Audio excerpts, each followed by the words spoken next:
بسم اللہ الرحمن الرحیم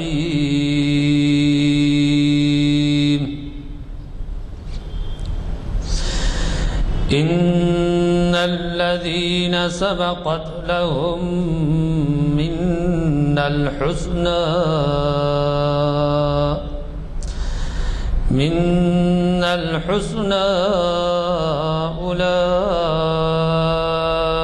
أولئك عنها مبعدون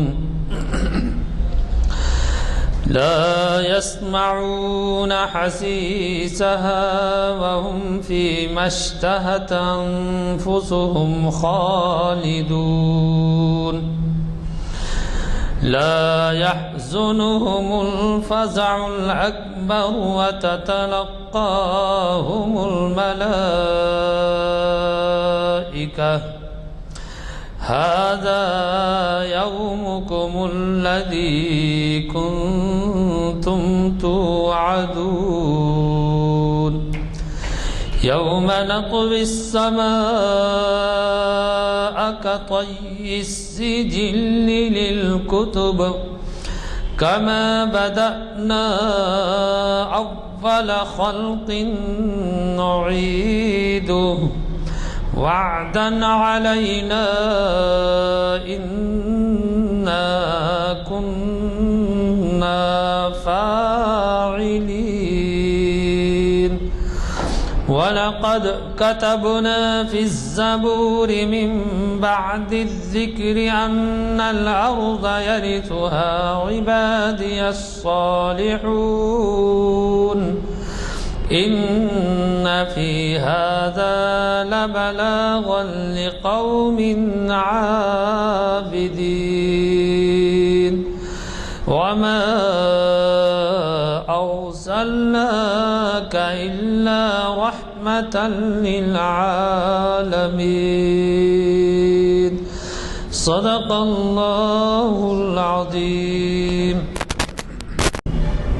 السلام علیکم حضرات، جیسے کہ آپ واقف ہیں اور ابھی اعلان کیا جا چکا ہے، ہماری آج کی یہ محفل تاریخ اسلام کی 673ویں نشست ہے اور اسے آپ کے جانے پہچانے مقرر مولانا سید عبدالرشید صاحب مخاطب کر رہے ہیں. حضرات، یہ بھی بڑی خوشی کی بات ہے کہ اب تک انہوں نے ہمیں ہماری تاریخ اسلام کی نشستوں کو گرمایا ہے 3 سے زائد مرتبہ، اور اب جو ہے آج انہوں نے اپنے لیے جو عنوان دیا ہے وہ ہے علم کے فروغ میں بغداد کے بیت الحکمت کا کردار. ہمیں اس بات کی بھی خوشی ہے کہ وہ ملک شام میں تعلیم حاصل کرنے کے سلسلے میں رہے ہیں، اور ظاہر ہے کہ ہمیں بیرونی اداروں کے تعلق سے بھی استفادے کا موقع ملے گا معلومات کا. یہ محفل آج کی جامع مسجد عالیہ گن فاؤنڈری کے کانفرنس ہال میں بتاریخ 3 جنوری مطابق 9 ربیع الاول مطابق 11 ربیع الاول 1336 ہجری بروز ہفتہ بعد نماز عصر جامع مسجد عالیہ گن فاؤنڈری ہال کے کانفرنس ہال میں منعقد ہو رہی ہے. اور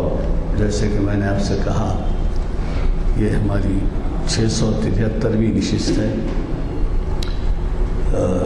یقینی طور پر یہ کہا جا سکتا ہے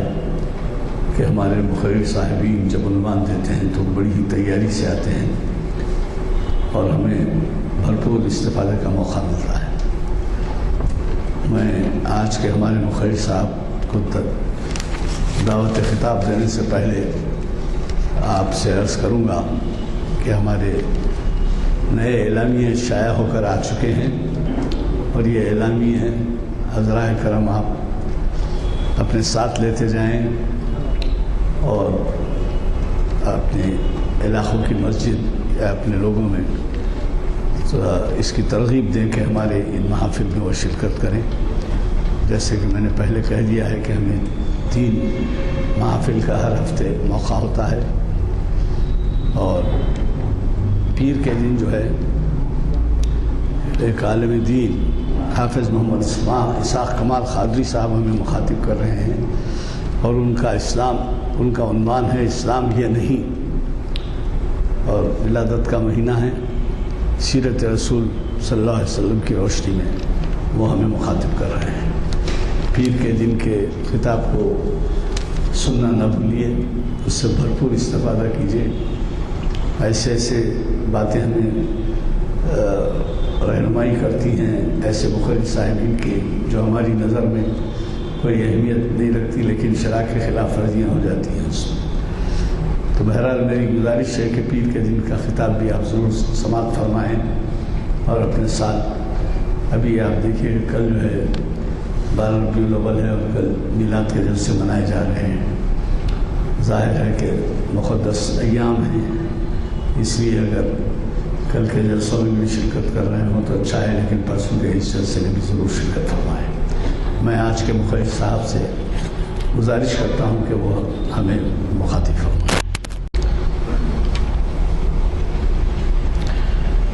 الحمد لله رب العالمين والصلاة والسلام على سيد الأنبياء والمرسلين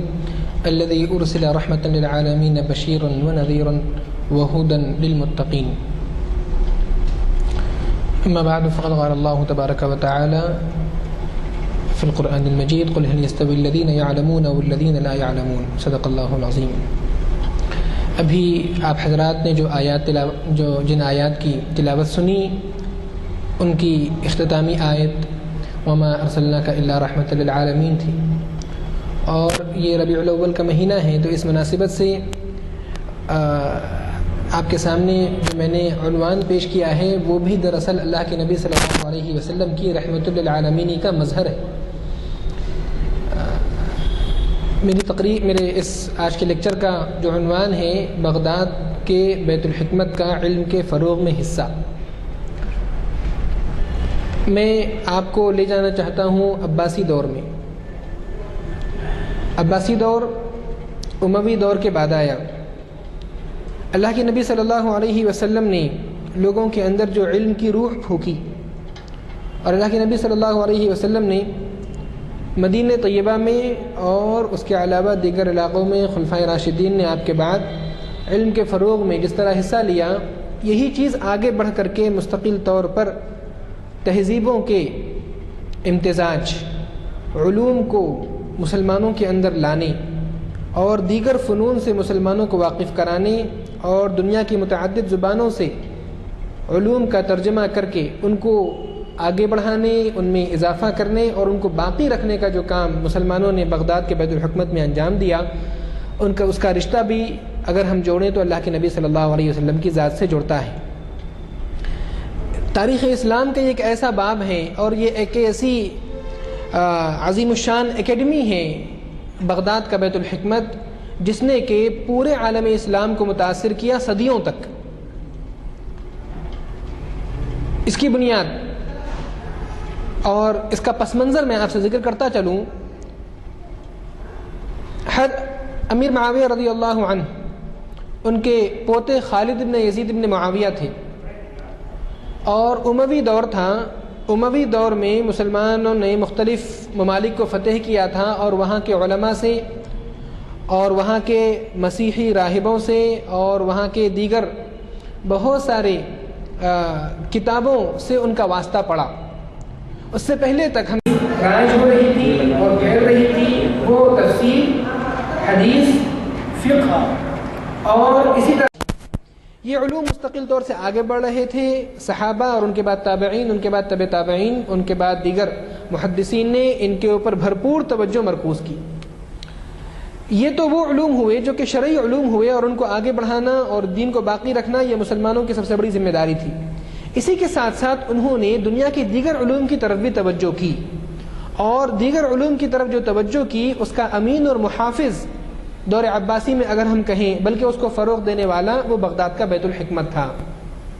یہ ایک اکیڈمی تھی ایک ادارہ تھا جس کو کہ قائم کیا تھا ہارون الرشید نے. میں نے ابھی ذکر کیا خالد بن یزید بن معاویہ کا. خالد بن یزید بن معاویہ پہلا شخص تھا جس کو کہ اس بات سے دلچسپی ہوئی کہ ہم دیگر زبانوں کے علوم کو عربی میں ترجمہ کروائیں، جس کی وجہ سے اس نے بعض مسیحی راہبوں سے تعلق قائم کیا جن کو عربی زبان بھی آتی تھی اور یونانی زبان بھی آتی تھی. ہم جانتے ہیں کہ اسلامی دور سے پہلے رومی دور اور یونانی دور یہ ایسے دور ہوئے ہیں جن میں بہت زیادہ علم کا غلغلہ تھا، اور ان میں بہت زیادہ علوم اور فنون اور طب اور عقیدت اور ریاضیات، جغرافیہ، ان تمام علوم میں یونانیوں کا سکہ جمع ہوا تھا، اور وہی علوم وہی کتابیں آگے بڑھ رہی تھیں. جب اسلام آیا تو اسلام نے، جیسا کہ میں نے ابھی آپ سے عرض کیا، کہ دیگر علوم کو بھی اپنے پہلو میں اور اپنے دامن میں جگہ دی، اور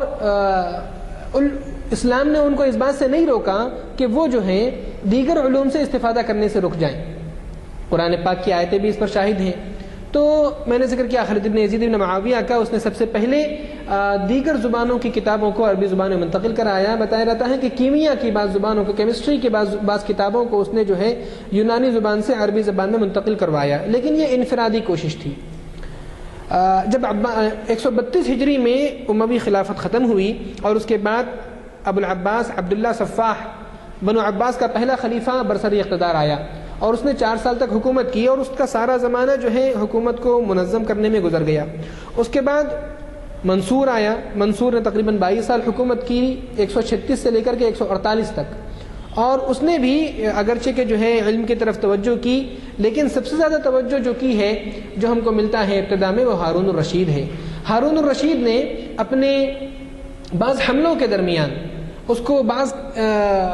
ایسے خزانے ہاتھ آئے جو کہ کتابوں کے خزانے تھے، بعض لائبریریاں ہاتھ آئیں اس نے ان کو ضائع نہیں کیا.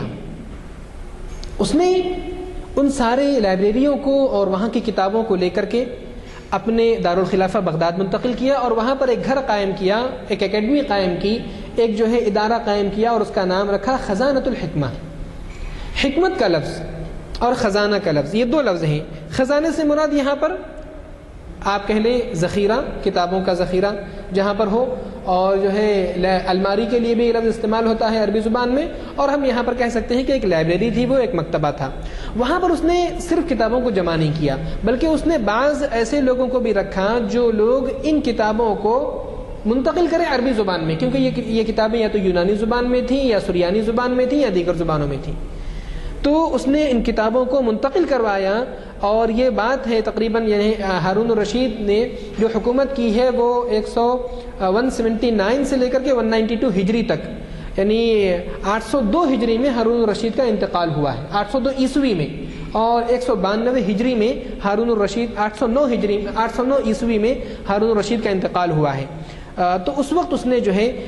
خزانۃ الحکمت کی بنیاد رکھی بغداد میں، اور گویا کہ ایک دور شروع ہوا نیا. اور ہارون الرشید کا زمانہ اچھا خاصا تھا، تقریباً 22-23 سال اس نے حکومت کی، اور بہت شاندار حکومت رہی اس زمانے میں. اور ہارون الرشید نے ایک اور کام یہ کیا کہ ان کتابوں کو ترجمہ کروانے کا عربی زبان میں انتظام کیا، اور اس کے پاس جو لوگ تھے اس میں ایک مترجم کا نام آتا ہے یوحنا بن ماسوی، یحییٰ عربی زبان میں یحییٰ کہتے ہیں، اور یحییٰ بن یہ عیسائی تھا، اور یہ شخص جو ہے عربی زبان کا بھی ماہر تھا اور یونانی زبان کا بھی ماہر تھا. اس شخص کو ہارون الرشید نے اس کام میں مشغول کیا کہ وہ ان سریانی اور یونانی زبانوں کا عربی زبان میں ترجمہ کرے. اسی طرح سے فارسی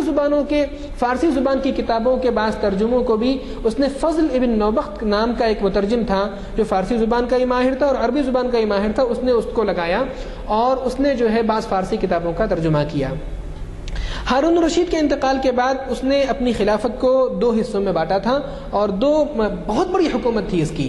اور یعنی اس وقت دنیا کی سب سے بڑی حکومت جو تھی، یعنی اس کے بارے میں آتا ہے کہ وہ جو ہے بادل کے ٹکڑے کو خطاب کر کے کہتا تھا کہ اے بادل تم جہاں پر بھی جا کر کے برسو گے، اس سے جو پیداوار ہوگی اس پیداوار کا ٹیکس میرے خزانے میں آئے گا. اس قدر وسیع اس کی حکومت تھی. جیسا کہ اخیر دور میں مملکت برطانیہ کے بارے میں آتا ہے کہ جو ہے وہاں پر سورج غروب نہیں ہوتا تھا. تو ہارون الرشید نے اپنی برسی و عریض سلطنت کو 2 حصوں میں تقسیم کر کے اپنے ایک بیٹے امین اور دوسرے بیٹے مامون، دونوں کو جو ہے اس نے 2 جگہ خلافت دے دی، اور پہلے جو ہے ترتیب میں امین کو رکھا، پھر مامون کو رکھا۔ دونوں بھائیوں میں آگے چل کر کے چپقلش ہوئی، اور امین نے جو ہے خانہ کعبہ سے وہ وصیت نامہ ہارون کا جو تھا منگوایا، اور منگوا کر کے اس کو ضائع کر دیا تاکہ اپنے بعد مامون کے بجائے اپنے بیٹے کو منتقل کرے۔ یہ دیکھ کر کے ہارون بھی آگے بڑھا، مامون آگے بڑھا، اور مامون نے آگے بڑھ کر کے دونوں بھائیوں میں لڑائی ہوئی، اور بغداد، ہارون خراسان میں تھا، وہ خراسان سے جو ہے بغداد آیا، اور بغداد آنے کے بعد اس نے جو ہے امین کا خاتمہ ہوا اور مامون اس کی جگہ پر بیٹھا۔ اس کے بعد جب مامون آگے بڑھا اور مامون نے جو ہے پورے سلطنت اسلامیہ کا خلیفہ اور فرما روا ہوا، تو اس نے، یعنی یہ واقعہ ہے، امین کا جو دور خلافت ہے وہ 192 ہجری سے 198 ہجری تک ہے، اور 198 ہجری سے لے کر کے تقریباً 20 سال تک، بلکہ 18 سال تک، 216 ہجری تک مامون الرشید کا جو ہے دور خلافت ہے۔ مامون الرشید کو زیادہ دلچسپی فتوحات سے اور جو ہے علاقوں کو فتح کرنے سے نہیں تھی، اس کو زیادہ دلچسپی علوم و فنون سے تھی، اور اس نے جو پرورش پائی تھی، اس کے جو پرورش کرنے والے تھے اس میں بھی بڑے عالم اور فاضل لوگ تھے۔ تو مامون الرشید نے اپنے والد ہارون الرشید کی خزانۃ الحکمت کی طرف توجہ کی، اور اس نے جو ہے اس کو بڑھایا، اس نے اس کا نام بدل کر کے بیت الحکمت رکھا، اس کو مزید وسیع کیا، اور اس نے یہ اس بات کی طرف توجہ کی کہ میں کیسے یہاں پر دنیا کے تقریباً، یعنی ہم سوچ سکتے ہیں شاید اس کے ذہن میں یہ بات تھی کہ میں دنیا کا سب سے بڑی لائبریری یا سب سے بڑی اکیڈمی اس کو بنا دوں۔ اس نے اس وقت سلطنت روما کے پایہ تخت قسطنطنیہ کو خط لکھا، اور قیصر روم کو خط لکھ کر کے کہا کہ تمہارے پاس جو کتابیں ہوں اس کو ہمارے پاس بھیجو، اور اس کے لیے اس نے اپنے پاس کے عیسائی مترجموں کو بھی بھیجا اور بعض دیگر علماء کو بھی بھیجا۔ یہ لوگ گئے اور جا کر کے اس سے درخواست کی۔ یہ وہ وقت تھا جب کہ خلیفہ اور اسلامی مسلمانوں کے خلیفہ کا جو فرمان تھا، ان کا جو خط ہوتا تھا وہ ان کے لیے فرمان کا اور جو ہے حکم کا درجہ رکھتا تھا۔ ان کے لیے بہت بڑی اپرچونٹی تھی اس میں کہ فوراً جو ہے وہ اسلامی مملکت کے خلیفہ کو خوش کرنے کے لیے اپنے پاس کی زیادہ کتابیں وہاں پر بھیجیں۔ انہوں نے فوراً پوچھا، اور پوچھ کر کے معلوم یہ ہوا کہ جو ہے وہاں پر یونان کے زمانے سے ایک گھر ہے جہاں پر یونانی فلسفے کی ساری کتابوں کو جو ہے وہاں پر رکھا گیا ہے، اور رکھ کر کے اس کے اوپر تالا لگا دیا گیا ہے۔ اس کے بعد جو بھی قیصر آتا تھا، جو بھی بادشاہ آتا تھا، وہ جا کر کے اپنی تخت نشینی کے بعد اس کے اوپر ایک اور تالا چڑھاتا تھا۔ ان کے پاس تصور یہ تھا کہ یہ جو کتابیں ہیں یہ جو ہے لوگوں کے اندر جو ہے اس کی وجہ سے بے دینی آ جائے گی اور گمراہی آ جائے گی۔ تو اس نے اپنے لوگوں سے مشورہ کیا، تو بعض لوگوں نے مخالفت کی، لیکن بعض دیگر لوگوں نے کہا، اس کے جو عیسائی جو راہب تھے ان لوگوں نے کہا کہ آپ ان کتابوں کو بھیج دیجئے، کیونکہ یہ کتابیں جہاں بھی جاتی ہیں اس دین کی جڑوں کو کھوکھلا کر دیتی ہیں۔ اس نے کہا کہ اچھا ٹھیک ہے، اور اس نے ان کتابوں کو لدوا کر کے بغداد بھیجا۔ بغداد میں جب یہ کتابیں آئیں تو مامون الرشید نے ان کا استقبال کیا، مامون نے، اور ان کو اپنے خزانے میں داخل کیا، یعنی بیت الحکمت میں داخل کیا۔ اسی طرح سے اس نے قبرص کے حاکم کو بھی یہ خط لکھا، اور وہاں سے بھی بہت ساری کتابیں منگوائیں۔ اس کے علاوہ ملک شام اور روم اور فارس میں جو پرانے کلیسا تھے اور گرجا گھر تھے، وہاں پر جو لائبریریاں چھوٹی چھوٹی بنی ہوئی تھیں ان سے بھی اس نے درخواست کی، اور وہاں سے بھی کتابیں خرید کر کے اپنے پاس جمع کروائیں۔ بالکل ایک بہت بڑا ذخیرہ اس نے جمع کر لیا۔ بتایا جاتا ہے کہ بہت بڑے رقبے پر وہ بیت الحکمت نامی ادارہ قائم تھا، اس میں نیچے لائبریری تھی، اور نیچے جو ہے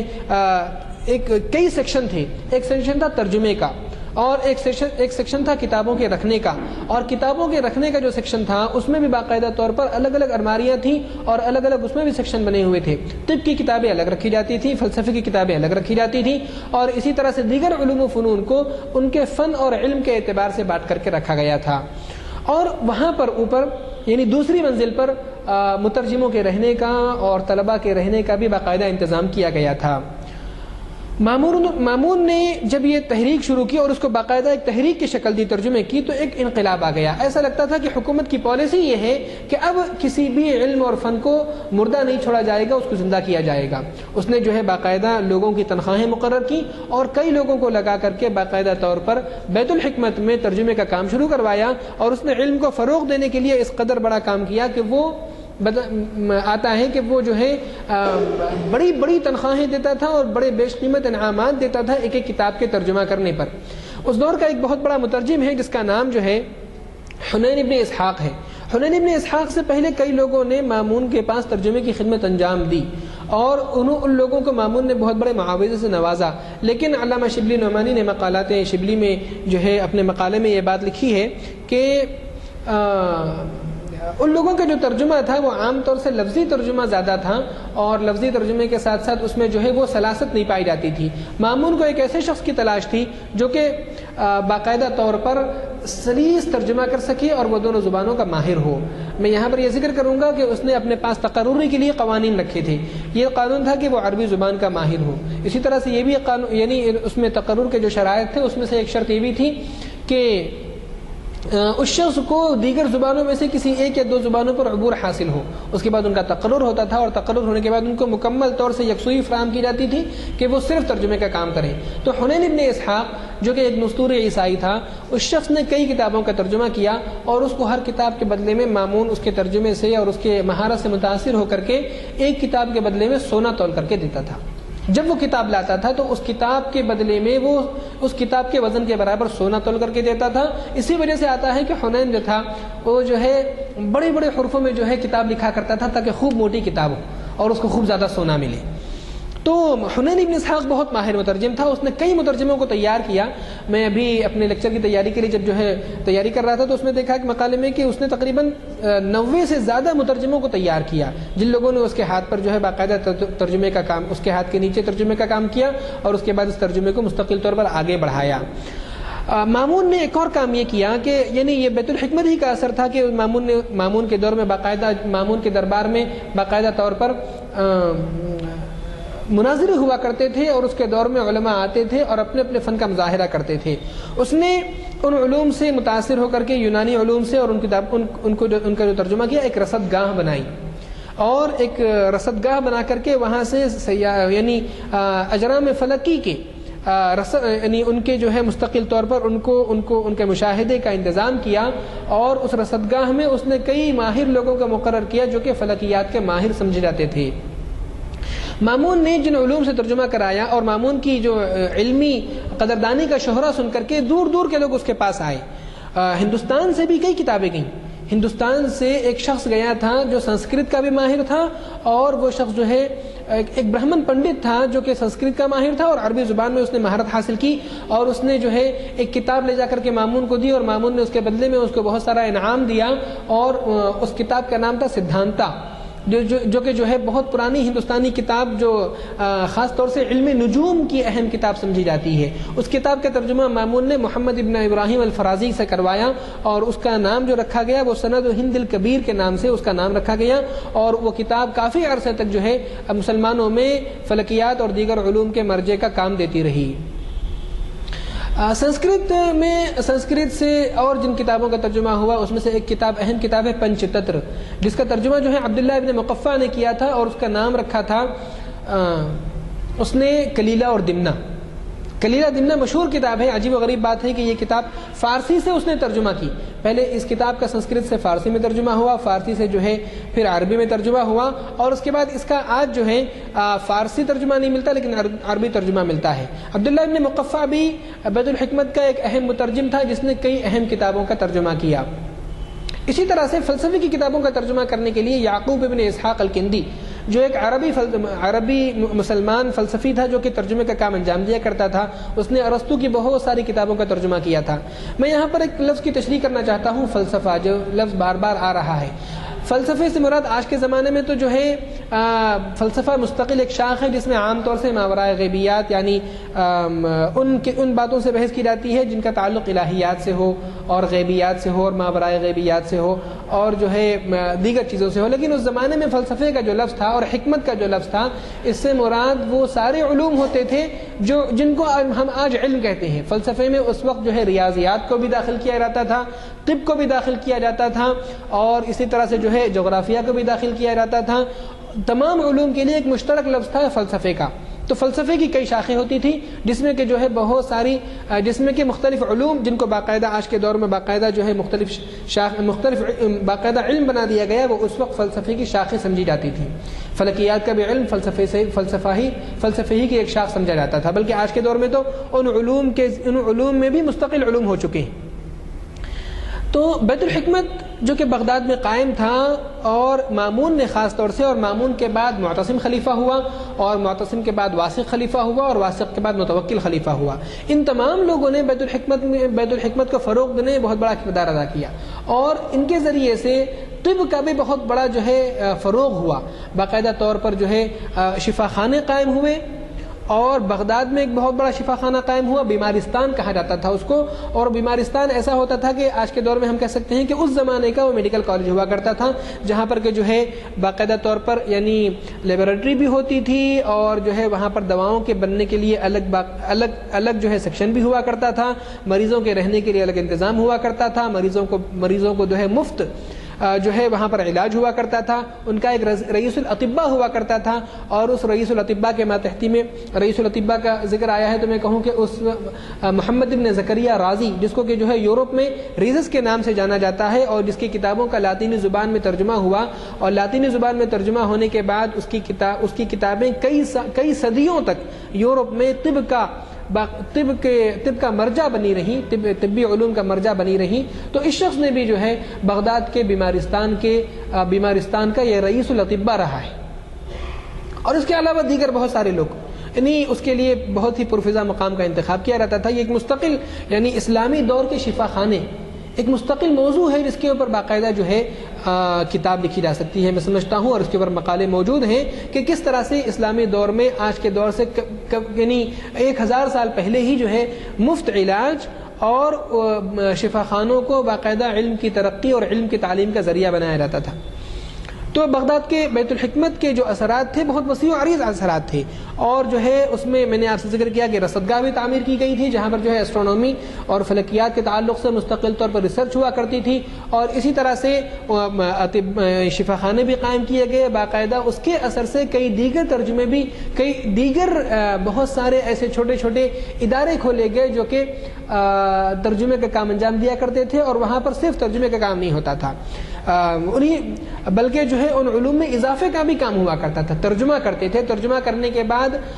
وہ اپنے زمانے کے علوم کی روشنی میں ان علوم میں اضافہ بھی کیا کرتے تھے، ان کی غلطیوں کو بتایا بھی کرتے تھے، اور اس کو مزید جو ہے آگے بڑھایا کرتے تھے۔ محمد ابن موسیٰ الخوارزمی بہت مشہور ریاضی داں ہیں، اور بلکہ میں آپ سے عرض کروں کہ خوارزمی کا نام جب آتا ہے تو الجبرا کے ساتھ جڑ کر کے، ہم جانتے ہیں کہ الجبرا کا لفظ عربی زبان سے لیا گیا ہے، اور الجبرا اس کے لیے آج ریاضیات میں بھی کوئی لاطینی یا انگریزی نام نہیں ہے کہ الجبر، اس زمانے میں اس کو کہا جاتا تھا الجبر والمقابلہ۔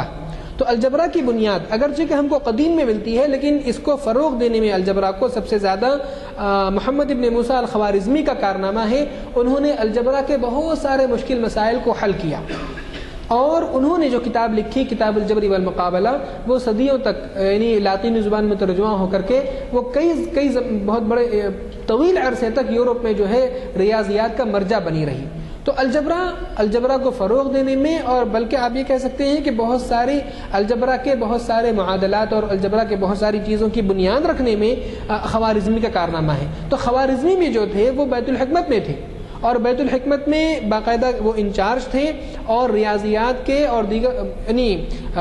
میں یہاں پر ذکر کروں گا کہ اس زمانے کے جو علماء ہوتے تھے وہ ایک سے زائد علوم پر اپنی دسترس رکھتے تھے۔ تو ریاضیات کے علاوہ بھی دیگر علوم پر ان کی دسترس تھی، جس میں طب کا بھی نام آتا ہے، لیکن ریاضیات کے حوالے سے سب سے زیادہ محمد ابن موسیٰ الخوارزمی کا کارنامہ ہے۔ خوارزمی ہی وہ شخص ہیں جنہوں نے صفر ایجاد کیا، زیرو، اور یہی وہ شخص ہیں جنہوں نے ہندوستان سے 1 2 3 4 5 6 7 8 9 ان 9 کو لے کر کے اس کو عربی زبان میں منتقل کیا، اور اس میں زیرو کا اضافہ کیا اور اس کو فروغ دیا، اور پھر یہی چیزیں آگے بڑھ کر کے اندلس گئیں، اور اندلس سے آگے بڑھ کر کے یہ یورپ گئی۔ تو ہندوستان سے اعداد کو لینے اور اس میں زیرو کا اضافہ کرنے، اور اس کے بعد پھر اس کو آگے لے جا کر کے اندلس پہنچانے، اور اندلس سے یورپ میں پہنچانے کا جو کام ہے وہ اس راستے سے ہوا ہے۔ یہ بہت بڑا کارنامہ تھا۔ ہم جانتے ہیں کہ اس سے پہلے جو ہے زیرو کی باقاعدہ ایجاد نہیں تھی۔ رومن جو ہند سے ہوتے ہیں، جو حروف سے جو ہے کام لیا جاتا تھا اعداد کو لکھنے کا، تو ایک بہت بڑا کارنامہ تھا، ایک بہت بڑا انقلاب تھا ریاضیات کے میدان میں جو خوارزمی نے انجام دیا۔ بیت الحکمت اپنی خدمات انجام دیتا رہا، اور بیت الحکمت کی خدمات جو بھی جاری ہوتی تھیں تو اس میں اس وقت کے خلیفہ، میں نے آپ سے عرض کیا سب سے پہلے مامون، اور مامون کے بعد باقاعدہ طور پر مامون سے پہلے ہارون الرشید، پھر مامون، متوکل، اور اس کے علاوہ معتصم تو اس نے توجہ کم دی لیکن اس نے منع بھی نہیں کیا، واسق، اور پھر بعد کے بعض حکمرانوں نے بھی باقاعدہ توجہ دی اور ان لوگوں نے بیت الحکمت کے کام کو آگے بڑھایا۔ یہ عظیم الشان بیت الحکمت جو کہ جس نے جو ہے مستقل طور پر کئی زبانوں کو جو ہے اپنے پاس جو ہے کئی زبانوں کو اپنایا، اور ان زبانوں میں جو کتابیں اہم علم کی تھیں ان کو جو ہے ترجمہ کروایا، اور اس کے لیے ماہر مترجمین کو رکھا۔ ان مترجمین میں جو نام آتا ہے مثال کے طور پر یحییٰ ابن ماسویہ کا نام آتا ہے، اور حجاج ابن مطر کا نام آتا ہے، اور یحییٰ ابن بطریق کا نام آتا ہے، اور فضل ابن نوبخت کا نام آتا ہے، سہل ابن ہارون کا، اور ثابت ابن قرہ۔ ثابت ابن قرہ بھی بہت ہی مشہور ایک مترجم تھا جس نے کہ کئی اہم کتابوں کا ترجمہ کیا۔ تو بیت الحکمت میں ایک طرف ترجمے کا کام ہوتا تھا، دوسری طرف جو ہے باقاعدہ طور پر ان اصطلاحات کو وضع کرنے کا کام ہوتا تھا عربی زبان میں جن اصطلاحات کا کوئی متبادل نہیں تھا یونانی اور سریانی زبانوں سے۔ تو سریانی زبان، فارسی زبان، سنسکرت زبان، یونانی زبان، ان تمام زبانوں سے بیت الحکمت میں باقاعدہ طور پر کتابوں کا ترجمہ ہوا، اور یہ سلسلہ چلتا رہا، اور یہی سلسلہ آگے بڑھ کر کے مسلمانوں میں ایک بہت بڑے علمی انقلاب کا ذریعہ بنا۔ یہ خود ایک علمی انقلاب تھا، اور اس انقلاب کے ساتھ ساتھ مسلمانوں کے اندر ایسے بڑے بڑے لوگ پیدا ہوئے جن میں ایک عباس ابن فرناس ہے جس نے سب سے پہلے اپنے گھر میں مصنوعی آسمان بنایا تھا، اور اس نے جو ہے سب سے پہلے کوشش کی خود سے پر لگا کر کے اڑنے کی۔ اور اس کے علاوہ دمشق میں بھی آتا ہے کہ دمشق میں بھی ایک شخص تھا جس نے کہ جو ہے اس تصور کو آگے بڑھانے میں مدد کی کہ سب سے پہلے میں اڑنے کا تجربہ کروں، اور اس نے جو ہے ایک بہت بڑے مینارے پر چڑھ کر کے اس نے یہ پر بنائے، اور جو ہے پر بنا کر کے وہ آگے بڑھا، اور اس نے اڑنے کی کوشش کی، تھوڑی دور اڑ کر کے وہ رک گیا کیونکہ جو ہے موم جو لگایا تھا اس کی وجہ سے جو ہے اس کے پر جو ہے وہ گھل گئے تھے۔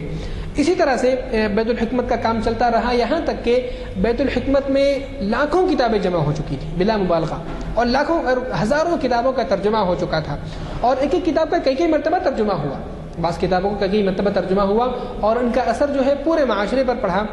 بعض ناحیے سے جو ہے بعض لوگ کہتے ہیں کہ بیت الحکمت میں جو کتابیں آئیں اور ان کا جو ترجمہ ہوا، کیونکہ بہت ساری کتابیں اس نے یونانی الہیات کی تھی، اور یونانی فلسفے کی کتابوں کی وجہ سے مسلمانوں کے عقیدے کے اندر جو ہے بعض خرابیاں آئیں۔ بعض لوگ کہتے ہیں یہ بات صحیح ہے کہ بہت سارے یعنی مسلمانوں کے اندر ایک گروہ پیدا ہوا جس کا نام تھا اخوان الصفا۔ یہ لوگ تھے جو زیر زمین کام کرتے تھے، انڈر گراؤنڈ کام کرتے تھے، اور ان لوگوں نے تقریباً 52 رسائل لکھے، اور ان رسائل میں ان لوگوں نے ریاضیات میں بھی رسائل ہیں، اور اس کے علاوہ جو ہے کس طرح سے کائنات کی ابتدا ہوئی اس کا بھی تصور انہوں نے پیش کیا۔ بہت ساری یعنی سائنسی اعتبار سے ان کے رسائل کی بڑی اہمیت ہے، لیکن ان لوگوں کے بارے میں آتا ہے کہ ان لوگوں نے دین کو کمزور کرنے میں اور دینی جو جذبہ ہوتا ہے اور جو ایمان ہوتا ہے اس کو کمزور کرنے میں کردار ادا کیا۔ یہ بات کسی حد تک صحیح بھی ہے کہ ان کتابوں کا ترجمہ ہونے کی وجہ سے بہت سارے لوگ آزاد ہو گئے، اور فلسفے کی راہ پر چلنے کی وجہ سے تدین سے اور آخرت کے تصور سے، جنت اور جہنم کے تصور سے انہوں نے جو ہے انکار کر دیا۔ لیکن اس کا ایک مثبت پہلو بھی ہوا ان کتابوں کے ترجمہ کرنے کے، اور اس کا جو اثر تھا اس کی وجہ سے جب اس قسم کے اثرات آئے تو علماء کے اندر ایک اور بیداری پیدا ہوئی کہ آج کے دور میں ہم دین کی حفاظت کا کام کیسے انجام دیں۔ تو اس وجہ سے انہوں نے علم الکلام ایجاد کیا، اور علم الکلام ایجاد کرنے کے بعد انہوں نے جدید دور کے اعتبار سے کس طرح سے سوالات ہوتے ہیں، اور ان سوالات کی روشنی میں یونانی فلسفے اور یونانی علم کلام کی روشنی میں اسلامی علوم کو اور خاص طور سے شریعت کو اور اسلامی عقائد کو ثابت کرنے کی باقاعدہ طور پر انہوں نے اصول بنائے، اور علم الکلام کا ایک نیا فن ایجاد ہوا جس کے ذریعے سے آنے والے دور میں اسلام کی مزید حفاظت کی۔ تو اس طرح سے ایک منفی پہلو اگرچہ ہے کہ بہت ساری یونانی کتابوں کا جو ترجمہ ہوا اس کی وجہ سے مسلمانوں کے اندر اور خاص طور سے جو لوگ ان کتابوں کو پڑھتے تھے اس کی وجہ سے، جیسا کہ ہم جانتے ہیں کہ یعنی خود یورپ سے جب جو ہے کتابوں کا یعنی علوم کا سیلاب آیا تو بہت سارے لوگ جو یورپ جا کر کے تعلیم حاصل کرتے تھے ان کے بارے میں شکوہ ہوتا تھا کہ یہ لوگ جو ہے دین سے آزاد ہو جاتے ہیں، لیکن ان میں بہت سارے لوگ ایسے بھی تھے جو کہ جمع رہتے تھے، جن میں علامہ اقبال ہیں، محمد علی جوہر ہیں، بہت سارے بڑے بڑے لوگ ہیں جنہوں نے جم کر کے کام کیا. لیکن اس کا ایک مثبت پہلو یہ بھی ہوا، مثبت اثر یہ بھی ہوا کہ اس کے نتیجے میں ایک مزید علم وجود میں آیا، جس علم کو اسلام کے بقا میں اور عقیدے کے اثبات میں جو ہے مسلمان علماء نے استعمال کیا. تو یہ بیت الحکمت جس کا مختصر تعارف ابھی آپ کے سامنے پیش کیا گیا، یہ بیت الحکمت اپنا کام کرتا رہا اور اس کے اثرات پورے عالم اسلام میں ہوئے. فاطمی دور حکومت جو مصر میں ایک طویل عرصے تک فاطمیین یا عبیدیین کی سلطنت رہی، انہوں نے بھی بغداد کے بیت الحکمت سے متاثر ہو کر کے اپنے پاس ایک دارالحکمت کی بنیاد رکھی، اور اس دارالحکمت کو بھی انہوں نے سائنسی علم کے فروغ کا بڑا حصہ بنایا. تو بغداد کے بیت الحکمت کا اثر ہم کو اندلس میں بھی نظر آتا ہے، قرطبہ میں بھی نظر آتا ہے، جہاں باقاعدہ یونیورسٹیاں قائم ہوئی اور ریسرچ سینٹر قائم ہوئے، اور بڑے پیمانے پر مسلمانوں نے اور مسلمان علماء نے اور دیگر مذہب کے سائنسدانوں سے مدد لیتے ہوئے انہوں نے وہاں پر علم کے فروغ میں بڑا کردار ادا کیا. بہرحال جب اسلامی حکومت کو زوال آیا تو حکومت کا جو اثر ہوتا ہے وہ تعلیم پر بھی ہوتا ہے، تعلیمی تحریک پر بھی ہوتا ہے. تو جب ہلاکو خان نے حملہ کیا بغداد پر اور تاتاریوں نے حملہ کیا، اور یہ بات ہے تقریباً 656 ہجری کی اور 1258 عیسوی کی. تو جب اس نے حملہ کیا تو اس نے آگے بڑھ کر کے بغداد میں بڑے اس تباہی کی داستانیں بہت مشہور ہیں کہ دریائے دجلہ جو بغداد کے بیچ میں سے بہتا تھا، اس کا پانی جو ہے سیاہی سے جو ہے اب کتابوں کی سیاہی سے کالا ہو گیا تھا. تو اس نے اس بیت الحکمت کو تاتاریوں نے باقاعدہ تباہ کر دیا اور اس کی اینٹ سے اینٹ بجا دی، اور اس کی ساری کتابوں کو لے کر کے انہوں نے جو ہے دجلہ میں ڈال دیا. اور دجلہ میں ڈالنے کے بعد جو ہے اتنی کتابیں تھیں کہ اس کی وجہ سے جو ہے بتاتے ہیں کہ کتابوں کا دجلے پر پل بن گیا، جس کے اوپر سے گھوڑے جو ہے دوڑ کر کے دوسری طرف چلے جاتے تھے، اور اس کی سیاہی کی وجہ سے جو ہے دجلہ کا پانی جو ہے وہ کالا ہو گیا اور کئی دن تک مستقل طور پر کالا پانی بہتا رہا. تو یہ جو ہے میں نے آگے جا کر کے اس کا جو انجام ہوا میں نے بتایا، لیکن اس کا جو اثر تھا، اس کے جو اب اسباب تھے، ممکن ہے کہ اس کے لیے جو ہے کسی اور وقت جو ہے بیان کرنے کا موقع ملے کہ جو ہے تاتاریوں کے حملہ کرنے کے کیا اسباب تھے اور اس کے کس وجہ سے. لیکن یہ عظیم الشان مکتبہ جس کو کہ جو ہے حکومت کی سرپرستی حاصل تھی اور جس نے جو ہے بہت بڑا کردار ادا کیا، آخر میں جا کر کے اس کے جو اضمحلال آیا اور حکومت بھی جو ہے جب حکومت کمزور ہوئی تو اس کا اثر جو ہے خاص طور سے تاتاریوں کی وحشیت کا شکار ہو کر کے یہ عظیم الشان ادارہ بھی جو ہے ختم ہو گیا. لیکن اس کے اثرات ختم نہیں ہوئے اور مسلمانوں نے بغداد میں ختم ہوا. میں نے آپ کو بتایا کہ مصر میں دارالحکمت شروع ہو گیا اور اس سے آگے بڑھ کر کے اندلس میں مستقل طور پر جو ہے قرطبہ میں اور قرطبہ کے علاوہ غرناطہ میں اور اسی طرح سے بلنسیا میں اور دیگر الحمراء میں، مدینہ الزہرا میں بڑے بڑے ادارے قائم ہوئے، جہاں پر کے جا کر کے یورپ کے بہت سارے لوگوں نے علم کی روشنی حاصل کی اور اسی کو آگے بڑھا کر کے انہوں نے جو ہے 12ویں 13ویں اور 14ویں اور 15ویں صدی عیسوی میں انہوں نے اپنے پاس ایسے لوگوں کو پیدا کیا کہ ان ساری کتابوں کو، بہت ساری جو کتابیں یہاں پر ترجمہ ہوئی تھیں اور جو ہے اندلس بھی پہنچی تھی، ان کا ترجمہ کروایا اور گویا کہ جو ہے علم آگے بڑھتا رہا. اگرچہ کہ بعض یعنی وحشیت کا شکار ہو کر کے بغداد کا بیت الحکمت تو تباہ ہو گیا، لیکن اس نے یونان کے جن علوم کی، روم کے جن علوم کی اور اس سے پہلے کے، بلکہ ہم کہہ سکتے ہیں کہ ہندوستان سے اور ایران سے جو بھی علمی ورثہ تھا انسانیت کا، اس کو بچایا، باقی رکھا، اس میں اضافہ کیا، اس کو آگے بڑھایا اور آگے بڑھا کر کے اس کو آنے والی نسلوں تک پہنچانے کا کام انجام دیا. یہ کام پورا ہوا اور اس کام میں جو ہے بہت ہی کم جو ہے کمی ہوئی. تو مسلمانوں کے لیے جو ہے، ہمارے لیے خاص طور سے ایک بہت بڑا جو ہے یہ ایک ریسرچ کا موضوع بھی ہے. اس کے اوپر باقاعدہ جو ہے میں سمجھتا ہوں کہ باقاعدہ کام کیا جا سکتا ہے اس موضوع پر، اور اس موضوع کو لے کر کے خاص طور سے ہمارے جو جدید تعلیم یافتہ حضرات ہیں ان کو جو ہے اس موضوع پر، کیونکہ وہ بہت سارے پہلوؤں سے وہ باتیں اس میں سے نکال سکتے ہیں جو کہ جو ہے جو عصری علوم کا ماہر نہ نکال سکے، تو ان کو جو ہے اس طرح توجہ دینی چاہیے کہ مسلمانوں کے وہ علوم، وہ سائنسی علوم، تجریبی علوم جس پر جو ہے مسلمانوں نے کام کیا، کیا کام کیا اور پھر وہ کیسے آگے بڑھے اور پھر ان کو یورپ میں کس طرح لیا گیا اور بعد میں ان کو کیسے ترقی ہوئی. کیونکہ اپنا ماضی یاد رکھنا یہ ضروری ہوتا ہے مستقبل کو بنانے کے لیے. اگر ہم ماضی یاد نہیں رکھیں گے تو کوئی نام لینے والا نہیں ہوگا کہ مسلمانوں نے یہی کہا جائے گا کہ جو ہے جو کچھ بھی ہوا دوسری طرف ہوا اور ان کا کوئی کردار ادا نہیں ہوا. یہی بات ہے. آج ہم جو ہے، میں نے آپ کے سامنے ابھی صرف ایک مثال ذکر کی، الجبر والمقابلہ کی، الجبرا کی، محمد ابن موسیٰ الخوارزمی. کون سی آج کی ہمارے بچوں کی کتاب ہے جس میں کہ یہ کہا جاتا ہے کہ جو ہے الجبرا کا بانی مسلمان تھا؟ نہیں کہا جاتا، کیونکہ ہم نے بھلا دیا، پہلی غلطی ہماری، ہم نے بھلا دیا۔ اسی طرح سے بہت سارے علوم، میں آپ کو بتاؤں، ایک مثال مزید ذکر کرتا چلوں۔ ابن النفیس اندلس کا ایک بہت ہی مشہور جو ہے طبیب ہے، اس نے سب سے پہلے بلڈ سرکولیشن کا نظریہ پیش کیا تھا، سب سے پہلے اس نے بلڈ سرکولیشن کا نظریہ پیش کیا، اور بعد میں یہ ولیم ہاروے کی طرف منسوب ہو گیا۔ حالانکہ ولیم ہاروے کے زمانے میں ابن النفیس کی کتاب کا ترجمہ لاطینی زبان میں ہو چکا تھا یورپ میں، جب ہم نے باقی نہیں رکھا اس کو، بعد میں جو ہے جا کر کے یہ بات سامنے آئی گئی، تو بالکل ایک بہت بڑا جو ہے گیپ آتا ہے جب ہم پڑھتے ہیں کتابوں میں کہ یونان، چین، ہندوستان، اس کے بعد پورا میڈیول پیریڈ، مسلمانوں کا جو دور ہے، کسی بھی علم کے بارے میں اس دور کی کسی بھی شخصیت کا یا کسی بھی کنٹریبیوشن کا ترجمہ تذکرہ نہیں ہوتا، اور ڈائریکٹ بات آ جاتی ہے 15ویں اور 16ویں صدی میں یورپ پر۔ تو بیچ کا جو ڈیوریشن ہے بہت بڑا عرصہ ہے، اور مسلمانوں نے ہر علم کے فروغ میں جو بھی اپنا کنٹریبیوشن کیا ہے اس کا جو ہے تذکرہ نہیں آتا، تو اس کی طرف توجہ دینی چاہیے۔ اللہ تعالیٰ سے دعا ہے کہ وہ ہم کو جو ہے دینی اور دنیاوی علوم دونوں میں آگے بڑھنے کی اور اپنے اسلاف کے ورثے کی حفاظت کرنے کی اور اس کو آگے بڑھانے کی توفیق نصیب فرمائے، آمین۔ اس تعلق سے اگر کوئی بات جس کا میں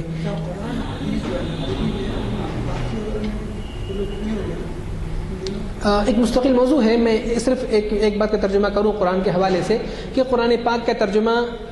دیگر زبانوں میں بہت پہلے شروع ہو چکا تھا۔ یہاں تک بات ملتی ہے کہ سب سے پہلے حضرت سلمان فارسی نے بعض نو مسلموں کے لیے قرآن پاک کی صورتوں کا فارسی میں ترجمہ کیا تھا۔ اس کے بعد ہم کو بات ملتی ہے کہ ہندوستان کے راجہ محروق بن رائق، عربی میں یہ نام ملتا ہے کیونکہ عربی نام، ممکن ہے کہ جو ہے ہندی نام کچھ اور ہو، محروق ابن رائق نے کے حکم سے ایک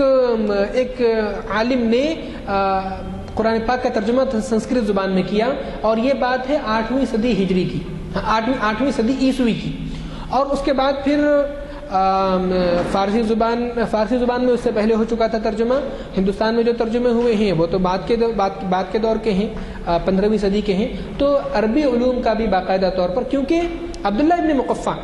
جس کا میں نے ترجمہ کیا کلیلہ دمنہ کتاب کا، یہ شخص فارسی میں بھی ترجمہ کرتا تھا،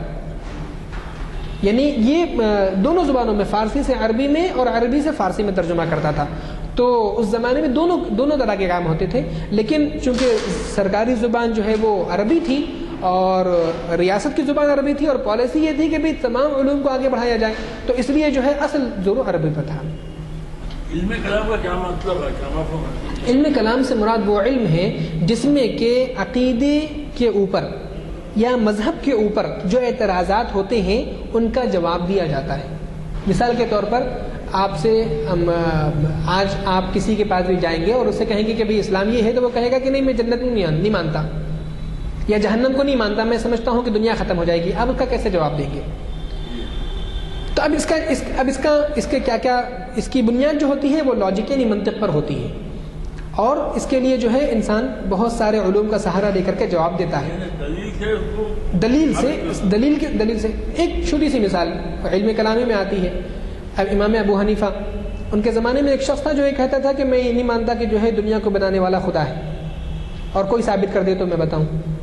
تو بہت سارے علماء جاتے تھے اور وہ جو ہے کہتا تھا کہ نہیں، یہ بالکل سلسلہ چلا آ رہا ہے اور کوئی اس کی دلیل نہیں ہے، اگر کچھ ہوتا تو جو ہے اگر خدا کا وجود ہوتا تو جو ہے یہ کام نہیں ہوتا، یہ غلط کام نہیں ہوتا، یہ غلط کام نہیں ہوتا۔ تو امام ابو حنیفہ نے جو ہے کہا کہ ٹھیک ہے، مناظرہ ہوگا، اور مناظرے کے لیے طے ہوا کہ یہ وقت ہوگا، وہ دیر سے پہنچے۔ تو امام ابو حنیفہ دیر سے پہنچے، تو اس نے کہا کہ تم دیر سے آئے ہو، تم کیا مناظرہ کرو گے؟ کہا کہ سنو تو میرے ساتھ ایک واقعہ ہوا کہ میں آ رہا تھا دجلہ پر، تو میں نے دیکھا کہ جو وہاں پر کشتی نہیں تھی، پھر میں نے دیکھا کہ ایک درخت جو ہے خود بخود کٹا، اس کی لکڑیاں بنی اور اس کے تختے بن کر کے خود بخود جڑ گئے، اور پھر وہ میرے پاس آ گیا، میں اس میں بیٹھا، دوسری طرف اترا اور میں آ گیا۔ کہا کہ تم تو باقل پن کی بات کر رہے ہو۔ کہا کہ کشتی خود سے نہیں بنتی، دنیا خود سے کیسے بن سکتی؟ انہوں نے منطقی اعتبار سمجھایا۔ تو علم کلام جو تھا، علم کلام آج بھی ہے، اور باقاعدہ امام احمد ابن حنبل، ان کے بارے میں بھی آتا ہے کہ انہوں نے جو ہے علم کلام کے تعلق سے بڑا کام کیا، بہت ساری کتابیں علم کلام پر ہیں۔ تو علم کلام سے مراد جبھی بھی دیگر علوم کی وجہ سے، دیگر مذہب کی طرف سے جو بھی اعتراضات ہوتے ہیں، اس کا جواب دینے کے لیے علماء نے ایک مستقل علم ایجاد کیا ہے۔ تو آج جدید علم کلام، آج کا جو فلسفہ ہے، اس کے حساب سے علم کلام کی ضرورت ہے۔ جی ہاں،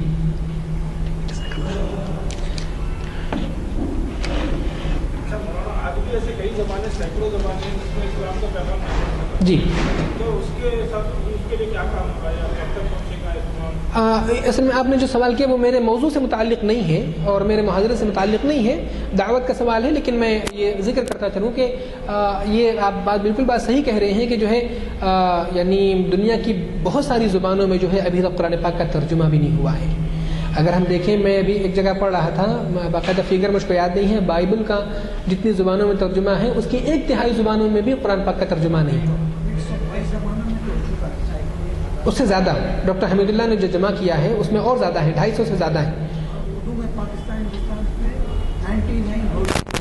ترجمہ۔ ہاں شاید ڈاکٹر مولانا خالد صاحب رحمانی صاحب نے باقاعدہ ایک کتاب اس پر تیار کروائی تھی، کتنے ترجمے ہوئے ہیں، مکمل اور غیر مکمل دونوں کو ملائیں تو 250 تک تعداد پہنچتی ہے خالی اردو کے۔ تو اس کے لیے ضرورت کیا ہے؟ ہم کو ان زبانوں کے سیکھنے کی۔ مسلمانوں ماہرین کی کمی ہے، اپنے بچوں کو آپ دیکھیں پورے حیدرآباد میں پروفیشنل کورسز کے علاوہ ہمارے بچے ہم کو نہیں ملیں گے، سب ڈاکٹر انجینئر بن رہے ہیں۔ فرنچ میں ماہر بننے کے لیے اگر ہم دیکھیں مسلمانوں میں ماہر جو کہ جو ہے پارلیمنٹ میں بیٹھ کر کے انٹرپریشن فوری ترجمہ کر سکے، کتنے ہیں؟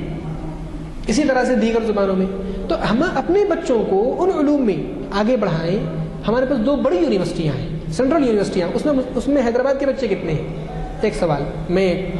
کسی علاقائیت کے بغیر، سینٹرل میں HCU ہے اور مولانا آزاد ہے، دیگر جو تو پروفیشنل کورسز تو ٹھیک ہیں، اور خاص طور سے ان مہارت حاصل کرنا، ایسے ماہر بننا کہ ہم کچھ پیٹنٹ کرا سکیں اس میں اپنی چیز، اور اس میں جو ہے ہم ایسی خدمت انجام دے سکیں جو باقی رہ سکیں۔ تو یہ بڑی ضرورت ہے، اور ایسے ان زبانوں کو جاننے کی ضرورت ہے۔ ڈاکٹر حمید اللہ ہمارے لیے بہت بڑا روشن مینار ہے، جنہوں نے جو ہے تقریباً یعنی 7 زبانوں میں کتابیں خود سے لکھی، اور آتا ہے کہ 17 زبانوں تک میں جو ہے 17 زبانوں کے ماہر تھے وہ، بلکہ اور زیادہ کی تعداد آتی ہے، میں احتیاطاً کہہ رہا ہوں۔ اور ایک چیز ہے جیسا کہ ہمارے بڑے جو ہر علم میں آگے بڑھے ہیں، لیکن کتنا گیپ کیوں آ گیا؟ ابھی یہ محسوس کیا جا رہا ہے کہ علماء کی طرف سے کہ ہر سائنسی مذہب میں پڑھایا جائے، اور جس نے ہر زبان میں یعنی اسلام اور عصری تعلیم اور دین کو لے کے ذریعے آگے بڑھا جائے، تو یہ بہت لمبا گیپ ہو گیا، صدیوں کا گیپ ہو گیا۔ کیا ہم یہ بھی کہا جاتا ہے کہ ہمارے علماء ہم سے بہتر تھے، تو پھر اتنا تو گیپ آیا، وہ لوگ سوال کرنا ہے، یعنی اب باقاعدہ اس کے اوپر ایک لیکچر چاہیے۔ قابل آج ایک علم میں ہے، اس وقت کے علماء کئی علوم میں قابل ہوتے تھے، اس کی وجہ ہے آج ہر علم میں کوئی قابل نہیں بن سکتا، کیونکہ ہر علم کی شاخیں بہت زیادہ ہو گئی۔ اس زمانے میں ہر علم اپنے ابتدائی دور میں تھا، تو اس وجہ سے کئی علوم میں وہ لوگ ماہر ہوا کرتے تھے۔ بالکل صحیح فرما رہے ہیں آپ، اس کی وجہ بہت ساری وجوہات ہیں۔ آپ کو اگر اس سلسلے میں جو ہے دیکھنا ہے تو آپ شبلی کے مقالات اس کو پڑھ سکتے ہیں، اور ملت اسلامیہ کے مختصر تاریخ سربت سہولت کی، اس کو اگر آپ ایک مطالعے میں رکھیں تو آپ کو اندازہ ہوگا کہ آپ جتنا گیپ سمجھ رہے ہیں اتنا نہیں، تھوڑا سا اور کم ہے، لیکن گیپ ہے، صدیوں کا گیپ ہے، 4-5 صدیوں کا گیپ ہے، 10-12 صدیوں کا گیپ نہیں۔ ٹھیک ہے، الحمدللہ رب العالمین، والصلاۃ والسلام علی سید المرسلین۔ اے اللہ ہمارے گناہوں کو معاف فرما، خطائیں سے درگزر فرما۔ اے اللہ جو باتیں یہاں پر ہوئی ہیں، اے اللہ اس کو جو ہے علم کے فروغ میں اور علم کو جو ہے آگے بڑھانے میں، اے اللہ ان میں حصہ اے اللہ ان میں ان کا کردار اے اللہ عطا فرما۔ اے اللہ مسلمانوں کے اندر دینی، دنیاوی اور اے اللہ انسانیت کو اے اللہ مدد دینے والی اور سارے دنیا کو آگے بڑھانے والی ترقی کی صلاحیتیں اے اللہ مسلمانوں کے اندر پیدا فرما۔ اے اللہ جو مانگا وہ بھی عطا فرما، جو مانگنے سے رہ گیا وہ بھی عطا فرما۔ صلی اللہ تعالی علی خیر خلقہ محمد و آلہ و صحبہ اجمعین برحمتک یا ارحم الراحمین، الحمد للہ۔